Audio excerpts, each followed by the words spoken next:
el seminario semanal Jesús Reyes Corona del Instituto de Física. Les agradecemos mucho su presencia. El día de hoy pues, nos acompaña el doctor Samuel Hernández, que también labora en nuestra universidad.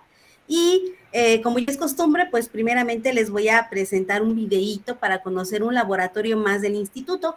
El día de hoy pues toca conocer el laboratorio del equipo de difracción de rayos X. Espero que la información sea de utilidad. Déjenme compartir la pantalla.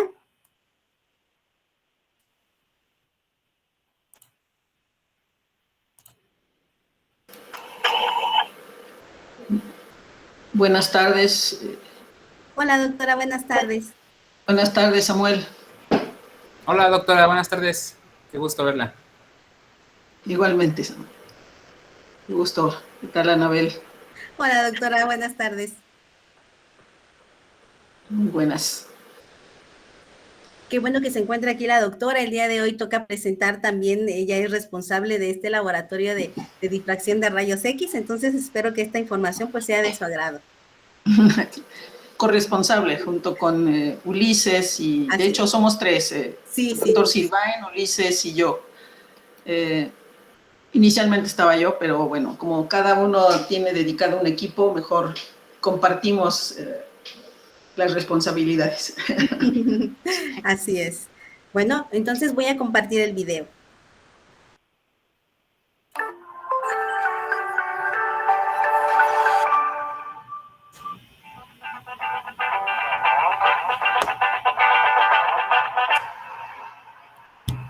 Hola, muy buenas tardes a todos. Mi nombre es Ulises Salazar Curi, profesor investigador del Instituto de Física.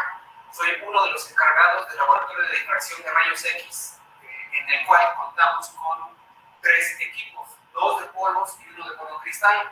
El equipo más antiguo que tenemos de polvos, pero sigue funcional, es el equipo Siemens, que tiene un detector lineal, pero la ventaja de este es que tiene una cámara de temperatura que es capaz de llegar hasta aproximadamente 1000 grados centígrados. Contamos también con un difractómetro de monocristal, el cual el doctor Silvain es el encargado y ya más adelante les platicará al respecto. Y finalmente tenemos otro difractómetro de polvos, que es el relativamente más nuevo, el Analytical modelo Empyrean.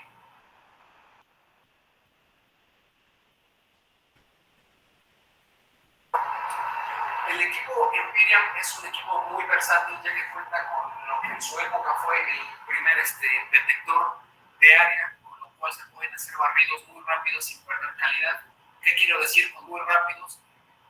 Por ejemplo, en el detector que tiene el Siemens, que les mencionaba acá, un detector de línea, un barrido que hacen en ese equipo en 1 hora, en este equipo lo pueden hacer en 5 minutos. Es bastante rápido.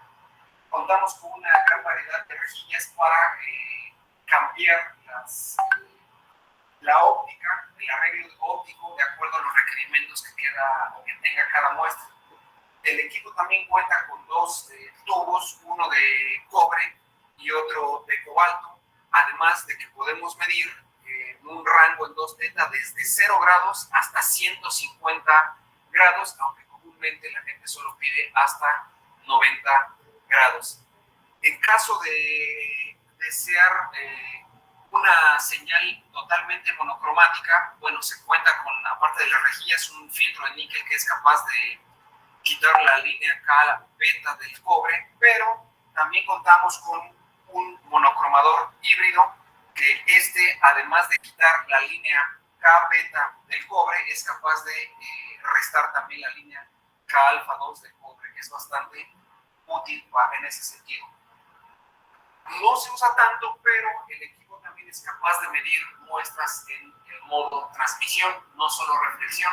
Y aunque no tenemos todas o la óptica requerida para medir películas delgadas, sí hemos logrado medir con buenos resultados varias películas de los investigadores que solicitan ese servicio. Lo hacemos en alfa rasante y, como les mencioné, se puede medir desde 0 grados y en alfa rasante en un máximo, bueno, puede ser hasta 5 grados, pero lo más común es entre 0 y 3 grados, con pasos desde 0.01 grados, variando el tiempo tiempos pues, bastante lentos que mejoran la calidad del experimento. Por otro lado, para el análisis de datos contamos con el software HiScore Plus, que se renovó el año pasado, y con esto podemos hacer el análisis de los datos que se obtuvieron, así como refinamiento Readway. También el año pasado se renovó la base de datos PDF2, con lo cual ya se cuenta con casi 500,000 de fichas para poder comparar con los datos obtenidos en los experimentos. Todo esto está disponible aquí en el laboratorio de extracción de rayos X, así como también podemos instalar este software HiScore Plus en computadoras de laboratorio de cómputo para que ustedes puedan hacer el análisis de sus datos por allá y no necesariamente tengan que ir al laboratorio de extracción de rayos X. Entonces, pues como podrán ver, ya contamos con bastantes herramientas. Y cabe mencionar que dentro de estas herramientas, hace un mes adquirimos una muestra estándar NIST de hexafluoruro de lantano, lo cual nos ayuda a analizar nuestros datos por refinamiento Readway, quitando así toda la señal que provenga de la óptica del equipo. Y con esto garantizan tener el análisis justamente de sus muestras. Entonces, bueno, el laboratorio se ha ido armando poco a poco, y ya tenemos bastantes herramientas para que ustedes puedan hacer un análisis de datos confiable. Bienvenidos y vengan al laboratorio de extracción de rayos X.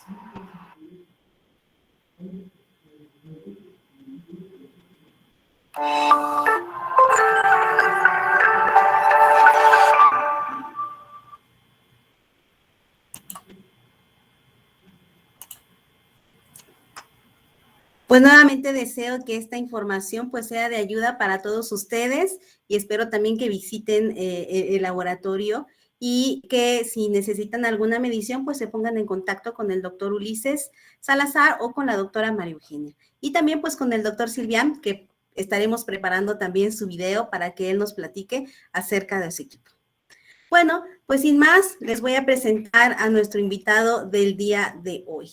Me da mucho gusto pues recibirlo aquí en el Instituto de Física, y también pues me da mucho gusto volverlo a ver, ¿verdad? Él y yo pues compartimos un poquito de tiempo en el laboratorio mientras los dos hacíamos nuestra tesis de licenciatura, y posteriormente pertenecemos a la misma generación de la maestría, ¿verdad? En ciencias químicas. Entonces, pues él es el doctor Samuel Hernández Ansaldo.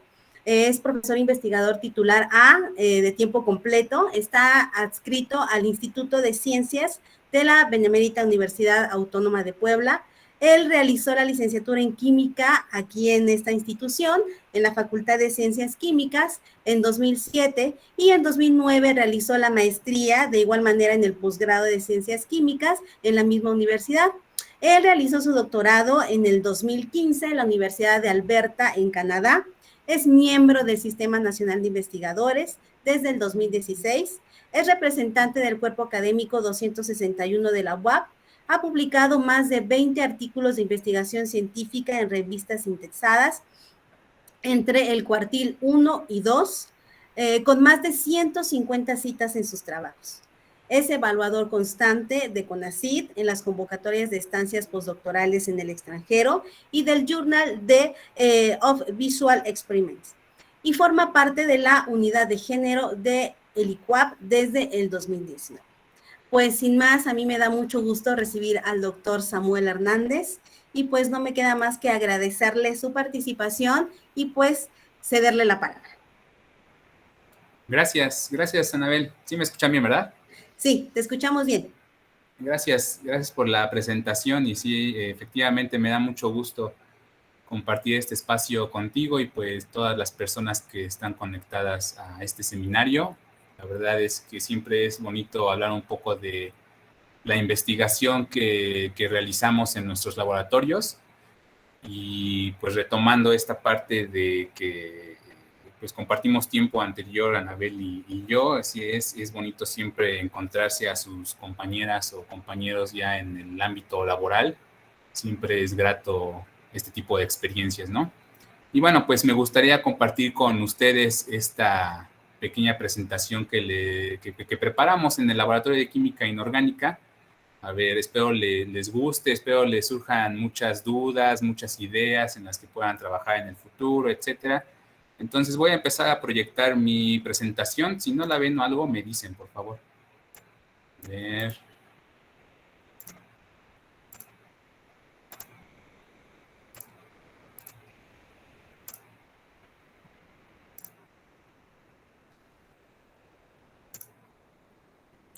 Ahí pueden verla en modo de presentación. Sí, ya está lista. Voy a probar si puedo pasarla. ¿Ahí ven la otra? Sí, está bien. Ok, gracias. Bueno, entonces esta presentación pues la realizamos varias personas en el laboratorio, su servidor Samuel Hernández Ansaldo, la doctora Yarsmi Reyes Ortegas, el doctor Hugo Vázquez Lima, Daniela Carmona Pérez y Andrea Vázquez Arellano. La intitulamos En busca de la verdad, Disprocio 2 o Disprocio 3. ¿Es posible saber? Y ahorita van a darse cuenta por qué, pero bueno, les voy a dar un poquito de contexto de qué es lo que hacemos en el laboratorio de química inorgánica del ICUAP. Este laboratorio está en CU, es el ICE 9, está al lado de la Facultad de Ciencias Biológicas. Y como les mencioné, estamos dos profesores y una profesora, la doctora Yasmi Reyes, el doctor Hugo y su servidor. Hay varios estudiantes de doctorado, de maestría, de licenciatura, haciendo diferentes proyectos, pero les voy a contar un poquito de estos proyectos rápidamente. Lo que hacemos en el laboratorio es que tratamos de sintetizar compuestos de coordinación, es uno de los proyectos del que voy a enfocarme ahorita. Llegan los estudiantes, pues leen referencias, revisan literatura y entonces empiezan a proponer diferentes técnicas de síntesis para obtener compuestos de coordinación, principalmente con los metales de transición de la serie 3D, zinc, cobalto, cobre, níquel, cromo, todos esos, ¿no? Ya que los obtienen, los compuestos empiezan a trabajar con la purificación para que, si es posible, se pueda obtener un cristal adecuado para realizar una difracción de rayos X. En esta difracción, en este estudio, nos apoya bastante el doctor Silván, que está adscrito al IFUAP, al cual agradecemos mucho su constante participación en nuestros proyectos. Y si tenemos ese chance de tener el monocristal y poder difractarlo, empezamos a hacer otros estudios. Bueno, aunque no tengamos el cristal, también hacemos estos estudios espectroscópicos, ¿no? Generalmente hacemos ultravioleta visible, infrarrojo, usamos la resonancia magnética nuclear, usamos resonancia paramagnética electrónica, análisis elemental, incluso espectrometría de masas y algunas otras que vayan saliendo en el camino necesitemos para describir la estructura. Cuando empezamos nosotros a describir la estructura, lo hacemos con la finalidad, primero, pues, de tener una certeza en cómo está distribuida en cómo están distribuidos espacialmente los átomos en nuestra molécula. Eso nos dice mucho de qué clase de interacciones tendría o puede tener nuestra molécula inter o intramolecular, ¿no? Y ya que podemos ver eso o visualizarlo con las técnicas espectroscópicas, buscamos algunos análisis que nos puedan ayudar a decir, bueno, estos compuestos pueden servir como material magnético. Bueno, estos compuestos nos van a servir como modelos de peroxidasa y poder analizar los mecanismos de catálisis, por ejemplo.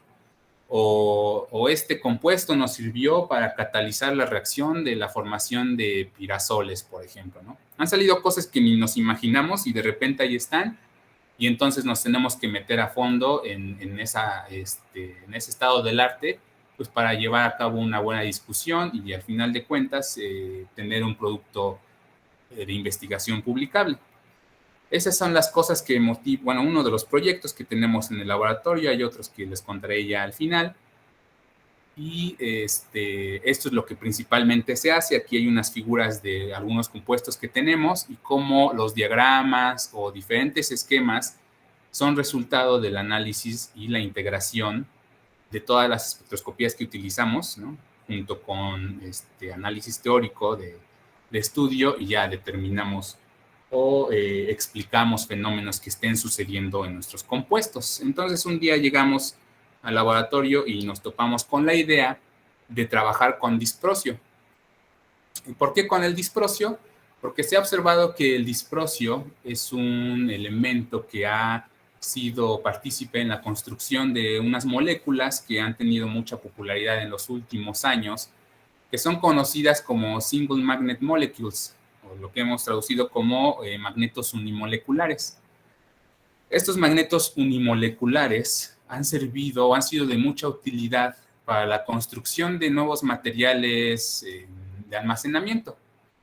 Estos single molecule magnets lo que hacen es poder retener la magnetización por un tiempo muy prolongado y de forma muy eficiente, en espacios muy cortos, en el tamaño molecular de una molécula, son capaces de retener esta magnetización. No lo hacen de una forma, digamos, espontánea, ¿no? Tiene que trabajarse en el intervalo de bajas temperaturas, aplicar campos magnéticos, tener un diseño molecular adecuado para que se lleve a cabo comunicación magnética entre los centros metálicos, etcétera, ¿no? Pero el disprosio lo ha hecho de una forma bastante adecuada. De hecho, uno de los problemas que tiene actualmente la comunidad científica sobre este tema es encontrar materiales que tengan este comportamiento de magnetos unimoleculares a altas temperaturas. Hasta el momento el récord lo tiene el disprosio, precisamente un compuesto de disprosio que a 60 kelvins todavía mantiene este comportamiento de magneto unimolecular. Si lo pensamos, 60 Kelvin es todavía bajísimas temperaturas, ¿no? Imagínense andar acarreando un celular o una memoria USB a 60 Kelvin, ¿no? Necesitarían ahí tener su chaqueta con baño de helio y nitrógeno líquido. Entonces, eso todavía no es rentable, digamos, desde el punto de vista de acceso al público, por ejemplo, ¿no? Entonces, se está trabajando con eso, se está trabajando con encontrar este tipo de materiales, cómo sintetizarlo, cómo construirlo, etcétera, ¿no? Bueno, entonces, ese fue nuestro motivación para trabajar con el disprosio. Aquí les pongo las configuraciones electrónicas del disprosio 2 y del disprosio 3 para que empecemos a ver qué situación nos vamos a empezar a topar y que nos topamos nosotros cuando sintetizamos un compuesto de disprosio. El disprosio 2, ¿no? Se ha visto que energéticamente y por estabilidad la configuración del estado basal es esta. Disprosio 2 más, que tiene 4F9, 5D1 y tendría un spin total de 3. También se ha visto que puede tener la configuración que les presento acá, 4F10, que tendría un spin de 2. Y el disprosio 3, que tendría una configuración de 4F9, que es la observada en el 99.9% de los casos, en disprosios 3, que sería un spin 5 medios, y una que es muy inestable y poco frecuente, que sea la 4F8 5D1, y tendría un spin de 7 medios. Entonces, ahí empezamos a tener una diferencia importante en la configuración electrónica del disprosio. ¿Cómo obtuvimos este compuesto? Bueno, se hizo como les mencionaba, se hace una búsqueda bibliográfica. En nuestro laboratorio ya habíamos tenido experiencia con esta síntesis con otros metales. Tenemos reportados compuestos con este ligante orgánico y otros metales como cobre, hierro y zinc. Sin embargo, nunca habíamos tratado con el disprosio. Se utilizó una técnica que se llama síntesis directa. Esta síntesis consiste en que se utiliza como precursor o como reactivo inicial el disprosio en su estado metálico, elemental, estado de oxidación 0. Incluso si pudieran ver la reacción, el disprosio pues son laminitas, ¿no? Son hojuelitas pequeñas metálicas que se sumergen en dimetil sulfóxido y el ligante orgánico a una temperatura de 60 grados Celsius durante un periodo de 3-4 horas. Se trata de utilizar atmósfera de nitrógeno no oxidante del nitrógeno, o sea, que no exista oxígeno dentro del sistema para que el DMCO sea quien oxide al disprosio y no el oxígeno ambiental, atmosférico. Y tuvimos como resultado este compuesto con esta fórmula condensada y voy a nombrarlo disprocio 2, así. Porque aquí los voy a llevar en la historia de qué está sucediendo con este disprocio, pero lo voy a etiquetar disprocio 2. ¿No? Y esta reacción se las voy a comentar un poquito más adelante, pero también se hizo o se estudió de forma simultánea como análogo del compuesto disprocio 2, este sería el compuesto disprocio 3. Aquí algunas características, tanto físicas como químicas, también para poder identificarlos y pues para seguir trabajando estos compuestos, ¿no? Una de las primeras cosas que hicimos fue utilizar la espectroscopía de infrarrojo en estado sólido para observar si se había formado el compuesto, qué estaba sucediendo, ¿no? Empezar a descifrar este rompecabezas del disprocio, mientras se dejaba ahí cristalizar el compuesto también, ¿no? Se obtenían algunos polvos, empezaron a analizar, y al final se compararon con los cristales y pues resultó que era lo mismo, pero podemos observar un cambio importante aquí en la parte de la vibración del oxígeno-hidrógeno, que es mucho menos intensa que la parte del disprocio 3+. ¿Esto por qué es importante? Porque si más adelante vamos a ver la asignación del estado de oxidación del metal y el conflicto en el que nos empezamos a meter, pero esa carga se va a deber precisamente a que no todos los OHs del ligante orgánico están protonados, como lo ven acá. Entonces, en teoría se debe esperar una menor intensidad de la banda OH, ya que existen menos grupos OHs dentro de la molécula. Continuamos entonces, ya pasados los días, desafortunadamente la cristalización de este compuesto no es tan rápida como quisiéramos, pero bueno, se dio, pasaron algunos días, semanas, meses y cristalizó este compuesto. Aquí está la estructura que se pudo obtener, ¿no? Y empezó más piezas al rompecabezas, ¿no? Aquí les voy a contar un poquito en este análisis de difracción de rayos X de monocristal. Se hizo en el IFUAC con ayuda del doctor Silván. Nos ayudó, tuvimos varias charlas con él sobre qué estaba sucediendo con este cristal, cómo podíamos hacer el refinamiento, qué información podíamos sacar de la estructura cristalina, ¿no? En este trabajo, pues, como toda la literatura que habíamos revisado, pues se esperaba tener un disprocio 3+, que es lo más común, ¿no? Entonces empezamos a ver y trabajando con el refinamiento de la estructura, observando ya algunas otras espectroscopías que vamos a ver adelante, empezamos a tener nuestras dudas si era un disprocio 3 o era un disprocio 2. Comentando con el doctor Silva, precisamente nos dijo, el disprocio es muy complicado de asignar simplemente con estructura de rayos X. La literatura, si bien maneja ciertos parámetros, pero no son tan convincentes como en otros metales, por ejemplo, ¿no? Hay unos metales, manganeso, hierro, etcétera. A veces sí no es tan complicado asignar el estado de oxidación en en rayos X. Pero aquí nos empezó a costar trabajo. Y una de las cosas de las que nos empezó a decir, no, pues a lo mejor no es el 3, fue el refinamiento. Hicimos el refinamiento para esta estructura en donde, si se dan cuenta, este oxígeno no tienen, bueno, y aquí cada uno, aquí este también y este también, no tienen sus hidrógenos, ¿no? Y el refinamiento nos arrojaba un factor R menor, 381. Este factor R es más o menos lo que podríamos llamar como un parámetro de referencia de qué tanto están en coincidencia el refinamiento con la estructura que físicamente está en el cristal. Entonces, entre más bajo sea este porcentaje, se supone, o uno podría esperar que coincide más con la estructura real. El otro refinamiento que teníamos, donde uno de estos oxígenos estaba protonado, dando como una molécula neutra si tuviéramos un disprocio 3, era más elevado, ¿no? Entonces ahí nos empezábamos a dar cuenta y decir, no, pues quién sabe qué sea, ¿no?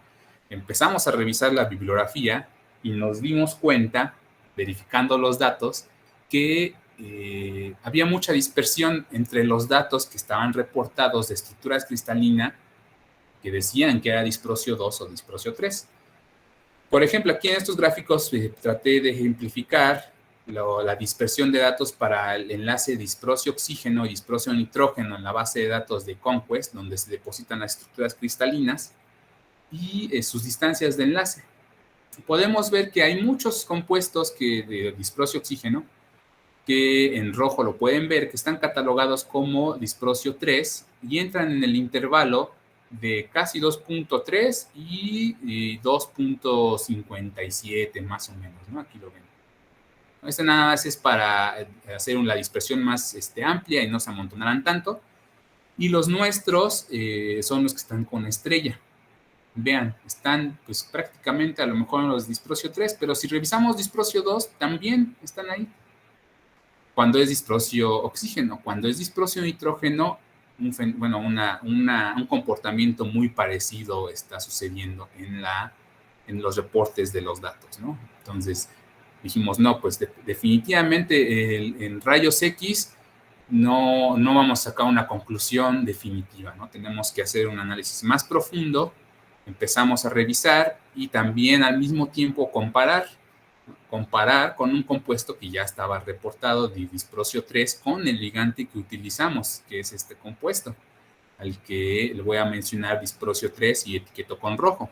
El nuestro, bueno, el que sacamos en el laboratorio, disprosio 2. Vean que la síntesis incluso aquí ellos parten de disprosio 3 más.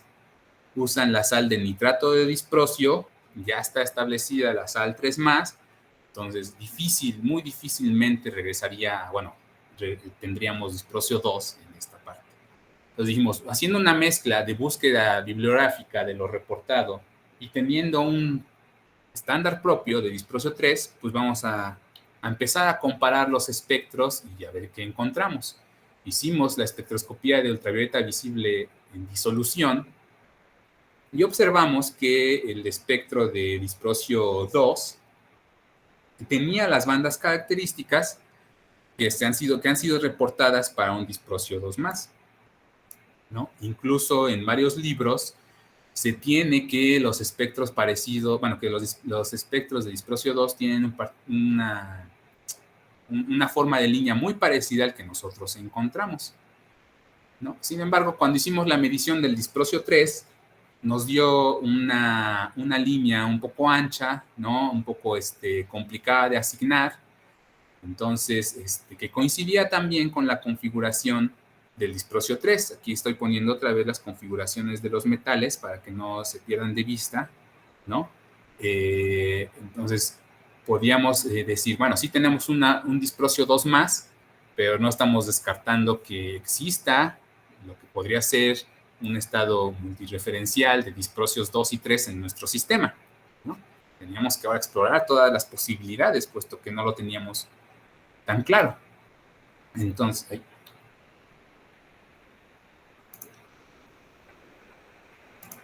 ahí está, perdón. También hicimos la fluorescencia, ¿no? El estado... ¿Sí me escuchan? Sí, ¿verdad? Como que se trabó aquí de mi lado.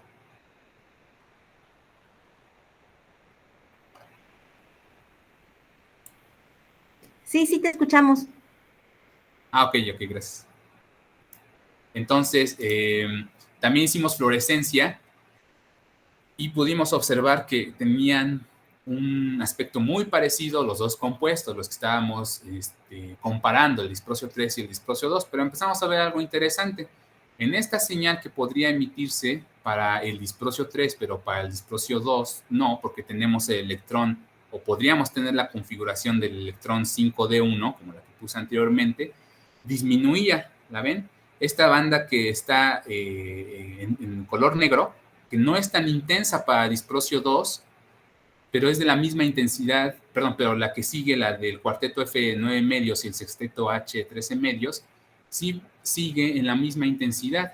Esta es la que está cambiando.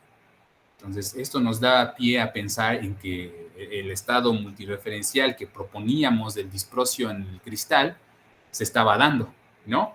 Pero teníamos que tener claro si era una mezcla de disprosios, un estado multireferencial. Con esto quiero decir que No es que uno sea disprosio 3 ni disprosio 2, sino que en unas partes la molécula es disprosio 3 y en unas partes mayoritariamente es disprosio 2. Bueno, entonces continuamos, realizamos unos análisis de DFT, con cálculos computacionales, para ver qué moléculas optimizadas coincidían más con nuestro compuesto, con la estructura cristalina que habíamos obtenido, y observamos con la estructura cristalina ya refinada con el R de 3.81, nos dimos cuenta que mayormente coincidía, o bueno, que las diferencias, las deltas de diferencia, como lo ven en la tabla, para el enlace de disprosio nitrógeno, era menor o coincidía más con las distancias de la optimización de la estructura para un S igual a 2 que para un S5 medios, lo cual coincidía con este tipo de configuración. ¿Okay? Para este había mayor diferencia del delta de energía, perdón, el delta de distancias cuando comparábamos era mayor para el 5 medios. Entonces empezábamos a ver que efectivamente cada vez nos alejábamos más a la consolidación de que fuera un disprosio 3, ya no estábamos yendo más al disprosio 2, ¿no? Les comento que este trabajo ha sido enviado ya a una revista y hubo muchos comentarios de los referees diciéndonos, no, pues investiguen más de este lado, no creemos que sea disprosio 2, hay muchas cosas que no nos quedan claras, entonces seguimos investigando, haciendo más análisis, y son estos que les estamos presentando acá, ¿no? No sé por qué. También hicimos el análisis de XPS en polvo policristalino, ¿no? Comparando con el compuesto, vimos también estas diferencias pequeñas en XPS, pero muy sustanciales reportadas, ¿no? Aquí hay bases de datos que han demostrado que las energías de enlace para disprosio 3 están alrededor de estos valores que les muestro en la tabla, y el nuestro caía mucho más abajo. Incluso en una línea espectral se parece más al disprosio 0 que al disprosio 3 más, ¿no? Y lo podemos comparar. Y aunque son pequeñas estas diferencias, pero en esta técnica son sustanciales. Entonces teníamos todavía más piezas que seguir agregando para este análisis. Después utilizamos la técnica de la resonancia paramagnética electrónica en banda X, que utiliza una energía de microondas de más o menos 9.56 GHz, y esta técnica nos ayuda, ¿no?, para poder describir la estructura magnética de nuestro compuesto. Es muy parecida a la resonancia magnética nuclear, pero este fundamento es utilizado para los momentos de spin electrónicos. Es decir, podemos analizar los electrones desapareados que existan en nuestro sistema con esta técnica. Entonces teníamos que ver diferencias, teníamos que poder visualizar cómo estaba nuestro compuesto, si tenía señales coincidentes con el disprosio 2 o con el disprosio 3, o qué nos arrojaba. Y lo que observamos fue lo siguiente. Aquí tenemos dos sets de experimentos, unos a 300 Kelvin, los que están en la parte de abajo, y otros a 77 Kelvin. En 300 Kelvin pasó algo muy interesante, ¿no? En el de disprosio 3, pues, no había mucha señal, no había mucho que analizar. En el de disprosio 2 se veían estas señales. A lo mejor ustedes los ven un poco raros, CPR, no son tan comunes los experimentos, a lo mejor a veces no se reportan, pero esta señal es importante. Y revisamos la bibliografía, y hasta donde nosotros tenemos entendido, espectros de disprosio 3 a esta temperatura de 300 Kelvin no han sido reportados para esta banda de energía. El EPR tiene, o la resonancia paramagnética electrónica, tiene diferentes, digamos, metodologías, modalidades que utilizan diferentes energías. Banda X, banda Q, LS, dependiendo del intervalo. La banda X es de 9.75 GHz más o menos. Banda Q es de 35 GHz, mucha más alta energía. Banda S y L son de muy baja energía. En este intervalo de energía de banda X, a esta temperatura de 300 Kelvin, no se han reportado espectros de disprosio 3 más. Y nosotros estábamos obteniendo una señal significativa, ¿no?, en el espectro de 300 Kelvin de nuestro compuesto, con una G alrededor de 1.995 y otra de 2.902, que nos estaba dando indicios de que hay una especie con un electrón desapareado. Coincide con la configuración electrónica de disprosio 2, 4F9, 5D1. En el disprosio 3 también tenemos electrones desapareados en el nivel 4, en el orbital atómico F. Tenemos 9 electrones y tendríamos 5 electrones desapareados. Pero no se ven porque la energía que tienen estos electrones en los orbitales F no es tanto no hay mucho campo cristalino, hay muchos efectos de interpenetración y son difíciles de observar a esta temperatura y con esta energía. ¿Okay? Entonces, por eso no se emitía ninguna señal. En este caso sí, entonces podríamos atribuírselo a que había electrones desapareados que podrían ser pertenecientes al nivel 5 del D1. ¿Okay? Bajamos la temperatura y observamos características clásicas o típicas del disprosio, tanto del 3 como del 2. Una de ellas es el desdoblamiento en campo cero, que aparecía a una energía a un campo de 451 Gauss, en el disprosio 3 de 378 Gauss. Este desdoblamiento en campo cero se debe a los dobletes de Kramer. Estos dobletes de Kramer se dan en sistemas generalmente muy anisotrópicos, que localmente son muy anisotrópicos. El disprosio es muy anisotrópico. Los orbitales F andan por todos lados y luego si lo meten en un ligante que le hace contrapeso de la carga, se vuelven más anisotrópicos y si de repente por su naturaleza o por algunos fenómenos desconocidos obtienen todavía más anisotropía, pues empiezan a presentar este desdoblamiento que les presento aquí del lado izquierdo, que generan un desdoblamiento de los momentos, de los estados magnéticos del spin sin el campo magnético. Así nacen desdoblados. ¡Pum! Aquí estos números son de cálculos de Dubok y colaboradores para un sistema de 5 medios. Puede ser de disprosio, de manganeso, el que sea, pero es para 5 medios. Entonces, estos son característicos de disprosio. Lo estábamos viendo, se ha visto en reportes que presentan este campo, este desdoblamiento campo cero, y también se empezaban a ver, se mejoraron las señales que veíamos a 300 Kelvin. Estaban acá. Ahora, en el de disprosio 3 vimos un espectro ancho, que es indicio de que hay muchas interacciones en nuestro compuesto, pueden ser de acoplamiento spin-órbita, interacciones o intramoleculares, magnéticas, dipolo-dipolo, etcétera, ¿no? Pero cosa importante aquí que empezamos a ver y que no descartábamos es ahora la presencia de un radical. ¿De dónde vendría ese radical? Del ligante. Hay ligantes, que se llaman, que son inocentes o no inocentes. ¿Qué significa esto? Que cuando están en el proceso de formación del compuesto o en la reacción química, pueden llevar a cabo procesos de reducción, es decir, cambian el estado de oxidación del ligante en el proceso de síntesis. Y que este proceso de reducción genera la formación de un radical. Y que si alguien nos decía aquí, oigan, esa señal es de un radical, no podíamos decir que no. Teníamos que también tomarla en cuenta. Pero aquí lo importante es que ya estábamos viendo señales que podían ser de un disprosio 2 o de un disprosio 2 acoplado a un radical libre.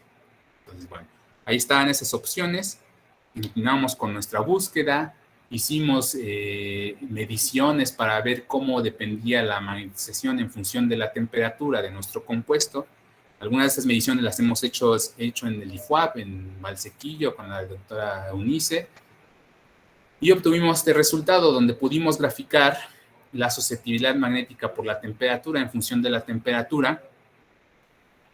Y haciendo un ajuste, utilizando esta esta ecuación que está aquí abajo, pudimos describir un comportamiento del tipo antiferromagnético para nuestro compuesto, con unos valores que les reportamos acá, J de menos 2.4 centímetros a la menos 1, teta de menos 1.44 Kelvin, que coinciden con comportamientos antiferromagnéticos. Entonces, aquí ya murió nuestra esperanza de que fuera un SMM, porque para que sea SMM, en el 99.99% de los casos son ferromagnéticos. Entonces, bueno, pero ya habíamos tenido una investigación bastante interesante que estamos haciendo y completando. Y en esta misma gráfica pudimos obtener el valor de Quimolar T a 300 Kelvin de 14.87. Este valor fue interesante porque lo pudimos comparar con... Permítanme un momento. ¿Nos pueden esperar 15 minutos? Sí. Vale. Es que están revisando aquí en el laboratorio cosas de electricidad y me quieren quitar la energía. Pero les estaba comentando que obtuvimos esta Quimolar por T de 14.87. Es que ha sido estudiada, ha sido evaluada y ha sido determinada para otros compuestos similares de disprocio, ¿no? Y se hizo la comparación. Aquí en esta tabla se hace la comparación de QT simulada y experimental a 300 Kelvin. Este es el valor de nuestro compuesto 14.87 y los dos diferentes cálculos que serían para la configuración 4F10-5D1, ¿no? Si estuvieran acoplados o no acoplados, es decir, ferro o antiferro. El de nosotros se acercaba más a la parte antiferro, pero también se acercaba más a una configuración 4F9-5D1, que puede tener y que solo debería tener el disprocio 2+. La única cosa aquí que no coincidía tanto era el momento efectivo, que era mucho mayor que lo que se espera para el disprocio 2, lo que nosotros estábamos atribuyendo a el acoplamiento con el radical libre que se podría formar con el ligante, o en el ligante, perdón. Y agregando más información a esta parte del disprocio 2, se hizo una optimización de estructuras, ¿no? Con un quinteto y un septeto del disprocio que coincidirían con el disprocio 2+. Se obtuvieron estructuras con bastante buen nivel de optimización, 0.45 kilocalorías, y una J que si bien está muy grande para la comparación con la parte experimental, pero está en el intervalo, digamos, permitido de este tipo de estructuras, de este tipo de optimizaciones. Y bueno, pues espero haya podido ahora pasarles este problema a ustedes y compartirles las conclusiones que hemos tenido hasta el momento de este compuesto, de esto que realmente se nos hace muy interesante desde el punto de vista químico, físico, espectroscópico y teórico, ¿no? Tenemos estas conclusiones. La identificación del estado de oxidación del disprocio, como lo ven, es muy compleja. No es tan sencillo. No digo que en todo sea sencillo, no. Hay muchos otros problemas también, pero disprocio causa problema en compuestos de coordinación. Es un poquito difícil por dos cosas. Por las herramientas analíticas, que a veces no son capaces de ser tan certeras en muchos parámetros físicos o químicos, y por también la falta, digamos, de estándares ya reportados, ¿no? El disprocio es un poquito complicado y no hay sí hay mucha información, ¿no? Mucha información. Pero para decir es este o es el otro, no hay tanta, ¿no? Incluso muchas cosas que nos alegaban era que la síntesis, ¿no? Casi todo, o si no es que todos los que yo he leído, los compuestos de disprocio 2+, han sido obtenidos en sistemas extremadamente cerrados, ¿no? Técnicas Schlenk que requieren cero oxígeno, cero agua, cero humedad, ¿no? Porque se descomponen. Y en nuestro no. En nuestro las mediciones todas fueron hechas a 300 Kelvin, sin necesidad de líneas de vacío, etcétera, ¿no? Pero se pudo. Y también en los compuestos que hemos visto, ninguno ha utilizado esta síntesis que no es tan complicada desde el punto de vista de infraestructura.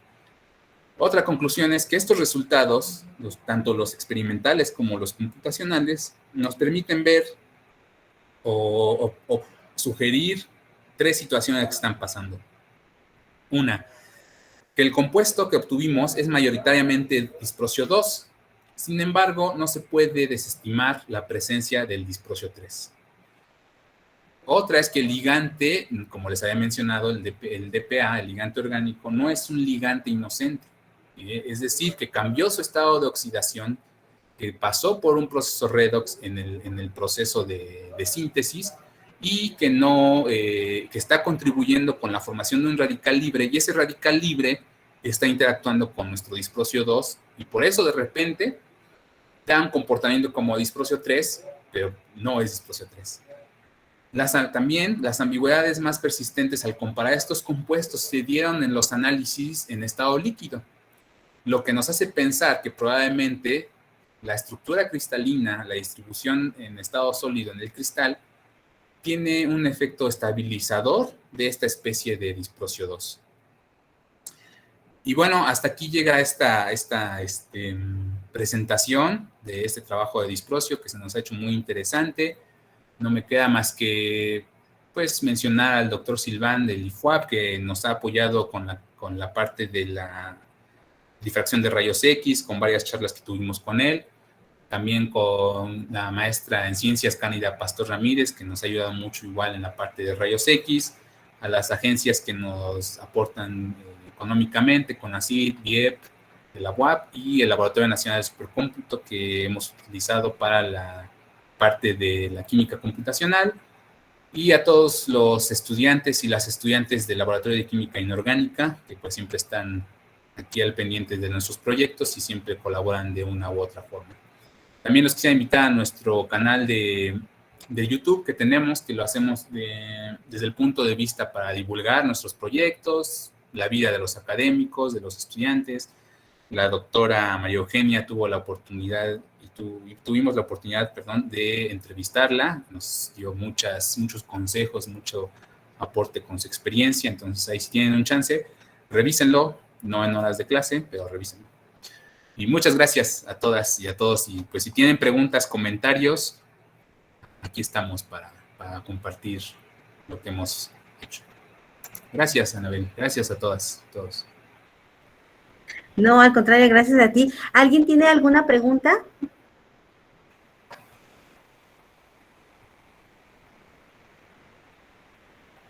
Estuvo muy interesante, ¿eh? De verdad que esos títulos de conocer estos estados de oxidación, creo que son muy interesantes. A mí me gustaría preguntarte, ¿qué pasaría si nosotros cambiáramos el ligante? El ligante que... Si cambiáramos el ligante que usamos, nos podría ayudar, nos podría ayudar a lo mejor a definir, en este caso de estado de oxidación, en el caso de que pues no se oxidara para... Sí, sería interesante. Sí, hemos realizado, precisamente la maestra Cándida ha estado haciendo compuestos con disprosio y otros ligantes, pero ella ha partido de la sal de disprosio 3+, entonces esa es complicada que regrese al 2. No hemos hecho ninguna reacción, creo, con disprosio así metálico y otro ligante, pero sí sería bastante interesante, sobre todo tomando en cuenta esta parte de la no inocencia del ligante. Sí sería interesante ver qué sucede, si se queda como 2 o se va al 3, no sé. Sí sería interesante y será algo que tendremos que explorar en el futuro. Okay. Y otra pregunta, ustedes, por ejemplo, o saben que obtienen su producto hasta que llegan a la caracterización, ¿no? O sea, hasta que ustedes empiezan a caracterizar es conforme ustedes se dan cuenta que obtuvieron el producto deseado. Durante la reacción, ¿hay alguna técnica para poder seguir la reacción o poder saber si se ha llevado alguna transformación química? Claro, hay dos fáciles y de hecho las realizamos porque queríamos ver más o menos cuánto era el tiempo de reacción. Una fue a través de resonancia magnética nuclear.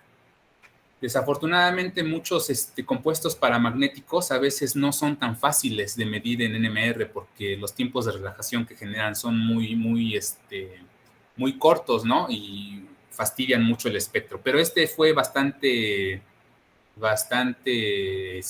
fácil de medir en NMR, entonces sí seguimos la transformación de las señales y pudimos determinar algunos tiempos de la formación del compuesto, pero la más importante y la más fácil era ver el disprosio. Siempre es una reacción bonita esta porque se ve, ¿no? En el matraz el DMSO es transparente, ligeramente amarillesco si ya está con el ligante, pero se ve cómo las laminillas de disprosio empiezan a reaccionar y entonces ya no se ven, ¿no? Ya al final de la reacción no se ven las laminillas. Si la hacemos con cobre, que también la hemos hecho, pues las bolitas o la limadura de cobre, así como lo conocemos en los cables de ese color, pues desaparecen, ¿no? No es que desaparezcan, reaccionaron, ¿no? Entonces es una forma también bastante fácil y didáctica de decir que ya reaccionó.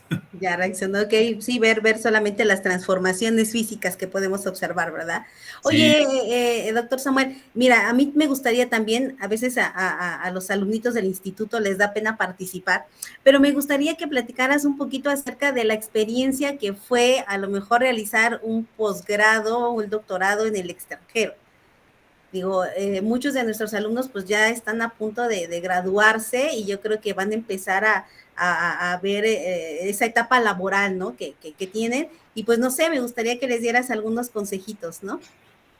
Claro, mi primer consejo es salgan, ¿no? Que no les dé miedo nada, que no les dé miedo el que van a estar afuera o el que no les va a alcanzar el dinero. Efectivamente no les va a alcanzar el dinero, pero va a haber gente que les va a apoyar y ustedes van a sacar fuerzas para sacar cosas de trabajo, de becas, etcétera.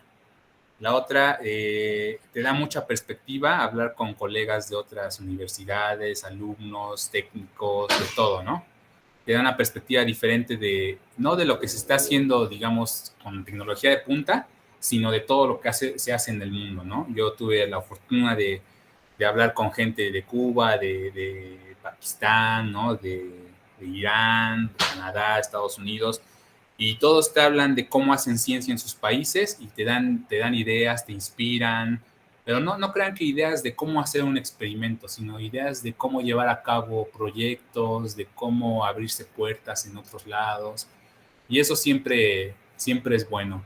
Incluso yo les he dicho a las alumnas y a los alumnos que vienen a este laboratorio, pues váyanse, aunque crean que no van a tener el dinero, va a sale de algún lado u otro, pero sale. Entonces, sí, los invito, es una experiencia muy grata, ¿no? Es muy importante, a mí me gustó mucho hacerlo, tuve mucha experiencia, aprendí mucho, eso sí, también estén dispuestos a aprender de todos, de todas las personas con las que interactúan en los laboratorios. Fíjense, hablen, discutan, todas esas cosas les las van a servir ya en el futuro si es que quieren regresar a la investigación. Creo que la doctora María Eugenia tenía una pregunta. Medio vi que alzó la mano, pero es que de repente... Perdón, doctora, no, la verdad es que no lo vi. Doctora María Eugenia. Yo tampoco estoy seguro, o sea que... Igual y no. Pero sí es eso. Doctora María Eugenia, ¿tendrá alguna duda? ¿Alguna pregunta?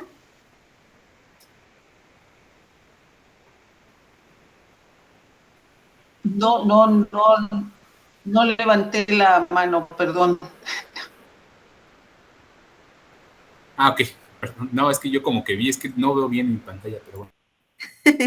Ok, pues Samuel, muchísimas gracias por toda esta parte de conocimientos que nos compartes, gracias por participar en este seminario. Les pido a nuestros invitados pues que le prendan sus micrófonos, que abran los micrófonos y que le brindemos un fuerte aplauso al doctor Samuel Hernández. Gracias.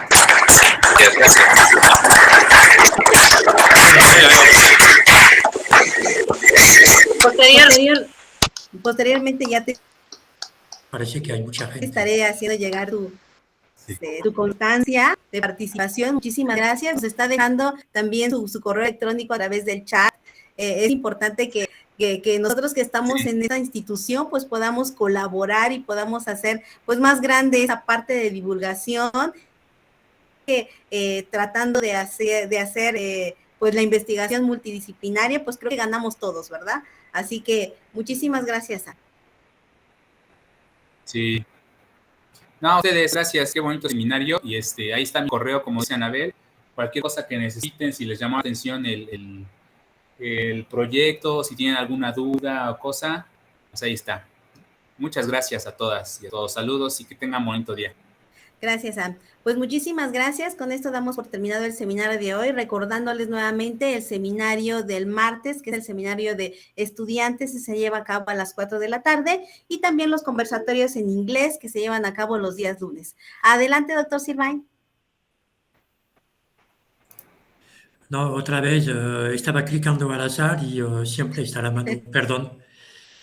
Sí, No se preocupe. de hecho, a ver, si puedo, recomiendo el asunto del conversatorio en inglés los lunes en la noche, porque les ayuda a ciertos alumnos para presentar el TOEFL o este tipo de exámenes. O sea, como preparación es adecuado. Y el horario es a las 7 de la noche, es un horario donde todos estamos libres, en principio. Así es, no tomen esta recomendación a la basura. Creo que es importante para cada que participen en esto, sobre todo para practicar, ¿no? Porque practicando, pues vamos tomando más confianza en nosotros y entonces es de suma importancia. Pues muchísimas gracias, espero que participen y nos vemos el próximo viernes. Que tengan muy buen fin de semana todos. Gracias. Bye.